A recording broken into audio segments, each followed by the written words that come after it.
I've lived with bipolar disorder for most of my life.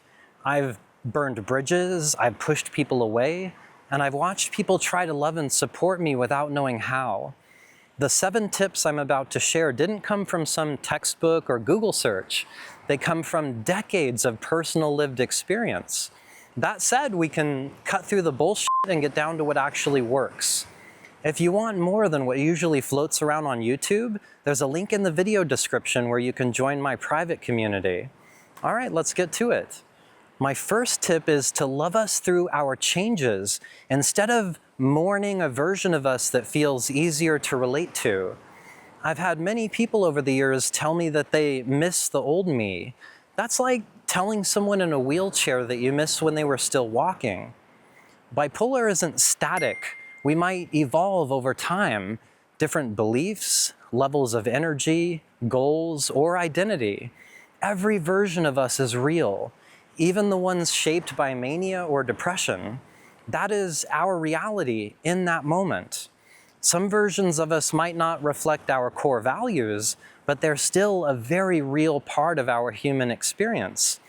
I know it's hard to process when one month we might be deeply introspective and the next we are loud, impulsive, or saying things that contradict our previous beliefs. It's human nature to crave predictability from the people we love. I totally get that.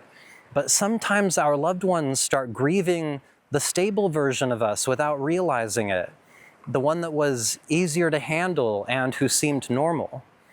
If we feel like you only love us when we are stable, we start to internalize shame, like we have to earn your love by being easier to deal with. Stop chasing a fixed version of us and embrace the idea that our identity can change. If we only feel loved during stability, it becomes a form of pressure. But if we know you'll be beside us, even through the most confusing versions of ourselves, that's when we start to feel safe enough to heal instead of perform.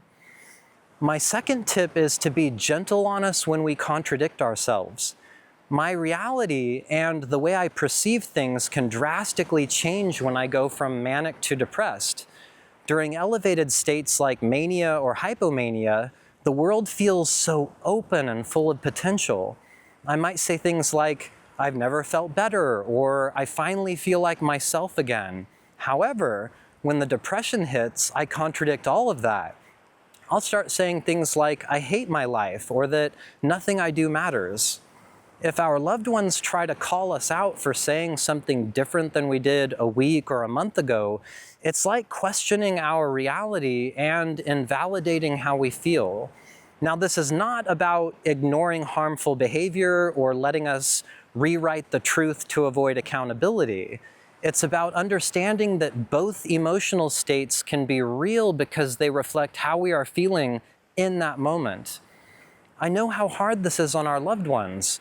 They want to know where we stand and what's true, so they push for clarity or try to correct the contradiction.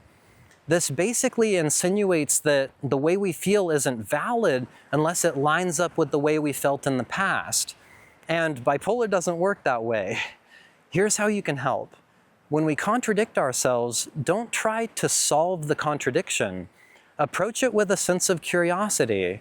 Try saying something like, "It sounds like things feel really different right now than they did before, and I'm here for you either way." This shows us that we don't have to force ourselves to be emotionally consistent in order to be loved. Moving on to tip number 3. Learn our brand of bipolar and not just the textbook one. Forget about the diagnostic and statistical manual of mental disorders for a minute and study us, not just the diagnosis. Every one of us with bipolar experiences it differently. Textbooks only provide a basic framework. Mania looks like this, depression looks like that. It's like learning how to swim from a textbook. Nod to all the doctors out there. Some of us get energized and talkative during mania, while others just get mean and angry. Some of us drop into depression gradually, while others seem to crash overnight. Learning our personal brand of bipolar involves unique signs and patterns that come and go in cycles. For example, do we get more impulsive before we stop sleeping? Do we tend to withdraw before a crash? Do certain life events or seasonal changes trigger cycles? This kind of observation can help you be more proactive instead of reactive.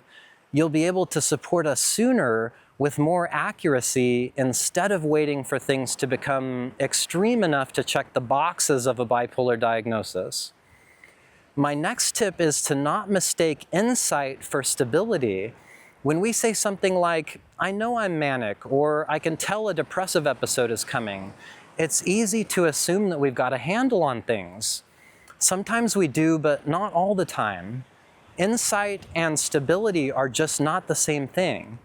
We can recognize if a train is speeding up and still not be able to stop it. When I'm symptomatic, my awareness can come and go. I might have moments of clarity where I understand what's happening to me, but that doesn't mean I'm in a place to manage my symptoms. The momentum of mania or the heaviness of depression can be so intense that it overrides logic and good intentions. If you see that we're showing some insight, try to stay engaged with us. It's an opportunity to ask if we want help making a plan, contacting a provider, or putting boundaries around risky choices. Now for tip number 5. Please don't treat us like the family project. No one wants to feel like a problem that needs to be solved, especially coming from our loved ones. If everything starts revolving around managing us, we'll feel it. Whether you mean to or not, you could end up turning us into a permanent patient instead of the person you love. It's exhausting to be tiptoed around, checked up on, or quietly blamed for the tension in the house. Even if it comes from a place of concern, that kind of dynamic creates resentment for everyone. We might even rebel just to prove that we're not being controlled, or shut down completely and retreat because we feel humiliated. The solution here isn't to ignore the illness, it's to stop making it the center of every interaction. Talk to us like a sibling, a son, or a partner. Consider inviting us to things that have nothing to do with mental health. Tip number 6 is to stop turning normal conflicts into mental health issues. Not every disagreement is a mental health crisis. Sometimes it's just a disagreement.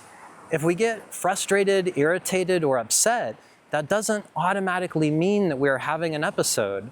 People with bipolar are still people. We are allowed to be wrong, opinionated, emotional, or even a bit of an asshole at times, just like everyone else. When every bit of tension gets treated like a symptom, it creates this dynamic where we are no longer taken seriously. We become the unstable one, even if we are making a valid point.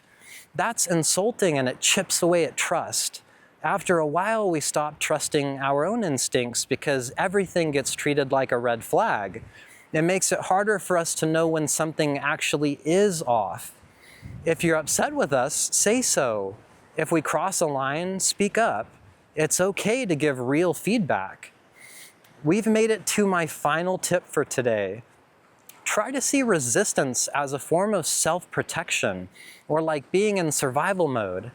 If we shut down, reject help, or even lash out, it's so easy to take it personally or label it as a form of resistance. Take a step back and ask yourself, what are we actually protecting? Is it control, dignity, privacy, or the last shred of autonomy we have? It's not just about being difficult. Sometimes the only power we feel is the power to say no, even if that no is self-sabotaging. So instead of pushing harder, back off just enough to respect what we're holding on to. You don't have to agree with our behavior, but at least try to understand the why behind it. Then look for a softer way to reach us. Try asking a question instead of offering a fix. Say something like, do you want space or do you want company without conversation? Try keeping a calm presence instead of coming off like you're lecturing. We're more likely to open up if we feel safe. By respecting our defense, you might get access to what's underneath it. Before you go today, let me know in the comments if you live with bipolar or if you're supporting someone who does. And if you need some extra support, that link in the video description is where you can contact me directly. Take extra good care of yourselves, and I'll be back here soon with more Polar Warrior videos. Stay well.